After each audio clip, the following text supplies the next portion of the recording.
Gilas Pilipinas sinimulan agad ang unang practice sa Hong Kong para sa Game 1 at Coach Tim Con tiwala sa Gilas Pilipinas na maipapanalo ang unang laban kontra sa koponan ng Hong Kong. And bago tayo magpatuloy mga kaibigan, please huwag niyo pong kalimutan na mag-like and pa-share na rin po ng ating video for more updates. Maraming salamat po. Well mga kaibigan, walang sinayang na pagkakataon ng ating Gilas Pilipinas team sa Hong Kong.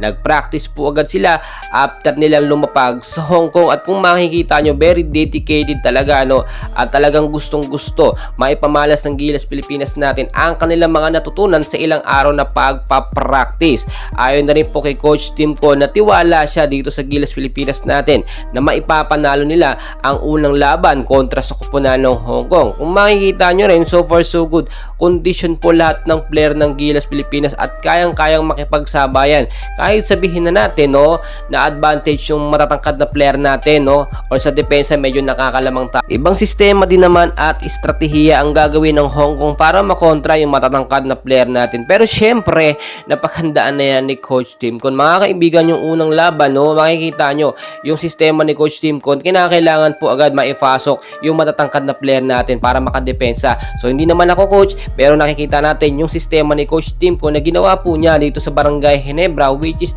very effective talaga sa laban.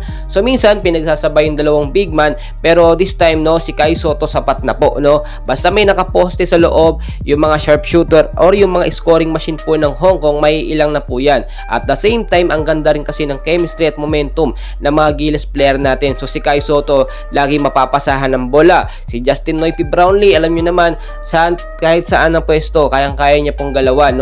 Hindi tayo masisira sa kanya o hindi tayo madidisappoint sa muling pagbabalik ni Justin Brownlee. Basta mabigyan ng maayos na pasa at libre, sigurado po tayo. Sabihin po natin na tayo na yung pinakamalakas na lineup dito sa FIBA Asia Qualifiers 2025. Pero hindi tayo dapat maging kampante, dahil sa pagiging kampante, doon po natatalo ang isang koponan o ang isang team. Yung sobrang kampante mo na akala mo mananalo ka, pero pagdating pa sa laban, nabibigla na lang. So kahit sabihin natin na hindi ganoon kalakas etong koponan ng Hong Kong, sabi nila pero syempre dapat ibigay pa rin ng Gilas Pilipinas yung 100% nila na natutunan kay Coach Tim Con, especially sa pagka-practice. Si Kai Sotto nga, inaamin niya na talagang ang gandang experience yung mga naituturo nga po ni Coach Tim Con sa kanya na nagagamit niya ngayon na hindi itinuturo ng ibang mga coach, especially sa B-League.